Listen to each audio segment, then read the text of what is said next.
പൊന്നാര ചെങ്ങന്മാരെ ഒരു 4 ദിവസം ലീവ് തന്നെയുണ്ട്. വെറും മഴ.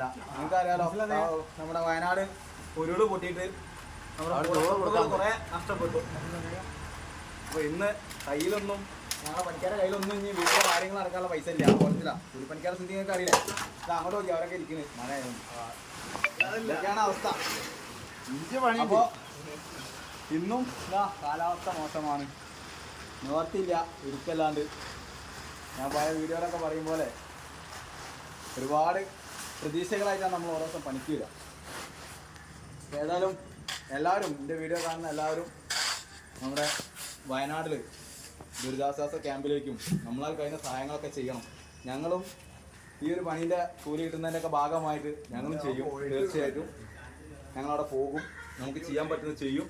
നമ്മളൊക്കെ പ്രതിനിധിക്കുന്ന ഓരോ സംഘടനകളുണ്ട്. ഞങ്ങൾ അതിനനുസരിച്ച് ആ സംഘടനകളിലൂടെയൊക്കെ വീടുകളും മറ്റു കാര്യങ്ങളൊക്കെ നിർമ്മിച്ചു കൊടുക്കാനുള്ള തീരുമാനത്തിലേക്ക് എത്തിയും. അപ്പോൾ ഈ വീഡിയോ കാണുന്നവർ അവർക്ക് വേണ്ടി പ്രാർത്ഥിക്കുക. ഒരു വീഡിയോ ഞാൻ കേട്ടിട്ടുണ്ട്, പ്രാർത്ഥിച്ചിട്ട് എന്ത് കാര്യം, പോകാനുള്ളതൊക്കെ പോയിട്ട് അവർക്ക് വേണ്ടി ഇത് ചെയ്യാൻ പറ്റുമോ അത് ചെയ്ത് കൊടുക്കാം. പ്രാർത്ഥനയെക്കാളും കൂടുതൽ നമുക്ക് എന്തെങ്കിലും അവർക്ക് ചെയ്യാൻ പറ്റുമെങ്കിൽ അത് ചെയ്ത് കൊടുക്കാം. വീണ്ടും ഒരു നല്ല വീഡിയോ ആയിട്ട് ബൈ.